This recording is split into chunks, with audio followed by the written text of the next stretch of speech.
बिस्मिल्लाहिर्रहमानिर्रहीम। अस्सलाम वालेकुम डियर स्टूडेंट्स, मैं डॉक्टर अहमद। अच्छा बच्चों, फिजियोलॉजी में लेक्चर नंबर 55 को हम डिस्कस करने जा रहे हैं और 55 हमारे पास जो टॉपिक है वो है न्यूरॉन्स। तो ये भी एक इम्पॉर्टेंट टॉपिक है। हमारा जो नर्वस सिस्टम है, हमारा नर्वस सिस्टम सारा बना हुआ है न्यूरॉन्स का। तो ये हमारी बॉडी में स्पेशल किस्म के सेल्स होते हैं जिनको हम कंडक्टिंग सेल्स कहते हैं। कंडक्टिंग सेल्स ऐसे सेल्स होते हैं जिनमें से मैसेज पास होता है, जिनमें से नर्व इम्पल्स गुजरती है।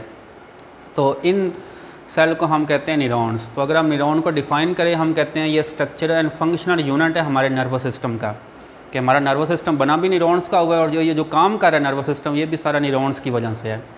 अच्छा, हमारे नर्वस सिस्टम में सिर्फ न्यूरॉन्स नहीं होते, हमारे नर्वस सिस्टम में न्यूरॉन्स के अलावा कुछ और सेल भी होते हैं और उन सेल को हम कहते हैं न्यूरोग्लिया सेल्स। तो ये वो जो न्यूरोग्लिया सेल्स हैं, ये हमारा जो आधा नर्वस सिस्टम है यही बना रहे हैं। अब न्यूरोग्लिया सेल का काम क्या होता है? एक तो ये हमारे न्यूरॉन्स को न्यूट्रिशन प्रोवाइड करते हैं, ठीक है, और दूसरा हमारे न्यूरॉन्स की ये प्रोटेक्शन कर रहे हैं बाय माइलिन शीथ। ये अभी हम बात करते हैं माइलिन शीथ क्या होती है। तो एक तो ये न्यूरॉन्स को न्यूट्रिशन प्रोवाइड कर रहे हैं, दूसरा न्यूरॉन्स की प्रोटेक्शन कर रहे हैं बाय माइलिन शीथ। न्यूरॉन के अगर हम स्ट्रक्चर की बात करें तो एक न्यूरॉन में आपको दो चीज़ें नज़र आती हैं। एक चीज़ इसमें सेल बॉडी होती है, सेल बॉडी को हम सोमा भी कहते हैं, और दूसरा इसमें क्या होते हैं, साइटोप्लाज्मिक फाइबर्स होते हैं, ये धागे होते हैं। और ये वाले जो धागे हैं जिनको हम साइटोप्लाज्मिक फाइबर्स कह रहे हैं, ये दो तरह के होते हैं। एक को हम एक्सोन कहते हैं, दूसरे को हम डेंड्राइट्स कहते हैं। तो एक्सोन्स ऐसे धागे होते हैं जो नर्व इम्पल्स को सेल बॉडी से दूर लेके जाते हैं, और डेंड्राइट्स ऐसे धागे होते हैं जो नर्व इम्पल्स को सेल बॉडी की तरफ लेके आते हैं। ठीक हो गया। तो न्यूरॉन्स की अगर हम टाइप्स की बात करें तो हमारे पास तीन किस्म के न्यूरॉन्स होते हैं। एक को हम सेंसरी न्यूरॉन्स कहते हैं, दूसरे को मोटर, और तीसरे को हम कहते हैं इंटरन्यूरॉन्स। ठीक हो गया। अच्छा, यहाँ पे ना हमारे पास एक चीज़ होती है जिसको हम कहते हैं रिसेप्टर। एक चीज़ रिसेप्टर होता है, दूसरी चीज़ होती है कंट्रोल सेंटर। तो कंट्रोल सेंटर या तो हमारा ब्रेन होता है या हमारा स्पाइनल कॉर्ड होगा, और एक चीज़ होती है जिसको कहते हैं इफेक्टर। तो ये तीन चीज़ें हैं जिनके दरमियान जो मैसेज हैं वो ट्रांसपोर्ट होते रहते हैं। अब देखें, जब मैसेज रिसेप्टर से कंट्रोल सेंटर में आता है, फिर कंट्रोल सेंटर से इफेक्टर में आता है, तो ऐसे न्यूरॉन्स जो मैसेज को रिसेप्टर से कंट्रोल सेंटर में लेके आते हैं उनको हम कहते हैं सेंसरी न्यूरॉन्स। हमारे सेंसरी न्यूरॉन्स यहाँ पे हैं। तो सेंसरी न्यूरॉन्स कौन से न्यूरॉन्स होंगे?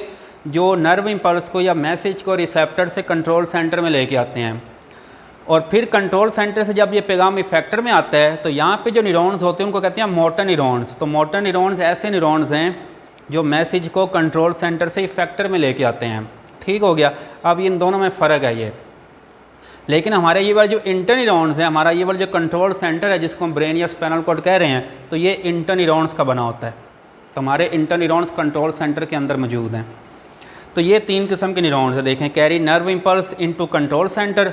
तो ये नर्व इम्पल्स को कंट्रोल सेंटर में लेके आते हैं, और ये नर्व इम्पल्स को कहाँ पे लेके आते हैं? इफेक्टर्स में। और इंटर न्यूरॉन्स ये मेक ब्रेन, ये हमारा जो ब्रेन और स्पाइनल कॉर्ड है ये इंटर न्यूरॉन्स का बना होता है। अच्छा, यहाँ पे देखें, ये हमारे पास एक सिंपल न्यूरॉन का स्ट्रक्चर है, उसकी डायग्राम है। ठीक हो गया। तो अब देखें, ये जो आपको धागे बहुत सारे नज़र आ रहे हैं, इन धागों को हम कहते हैं डेंड्राइट्स। हमने बात की थी ना, साइटोप्लाज्मिक फाइबर्स होते हैं, दो तरह के होते हैं, एक्सोन होते हैं और डेंड्राइट्स होते हैं। ये आपको बहुत सारे जो धागे नज़र आ रहे हैं ये डेंड्राइट्स हैं, और ये वाला जो आपको एक धागा नज़र आ रहा है जो नीचे आ रहा है इस तरह, इसको कहते हैं एक्सोन। और ये देखें, ये दरमियान में आपको जो चीज़ नज़र आ रही है इसको हम कहते हैं सेल बॉडी, ये जो गोल चीज़ है। अब सेल बॉडी के अंदर एक और चीज़ होती है जिसको कहते हैं न्यूक्लियस। क्योंकि ये सेल है और सेल के अंदर न्यूक्लियस होता है, तो न्यूरॉन का न्यूक्लियस कहाँ पे है? न्यूरॉन का न्यूक्लियस सेल बॉडी के अंदर होता है।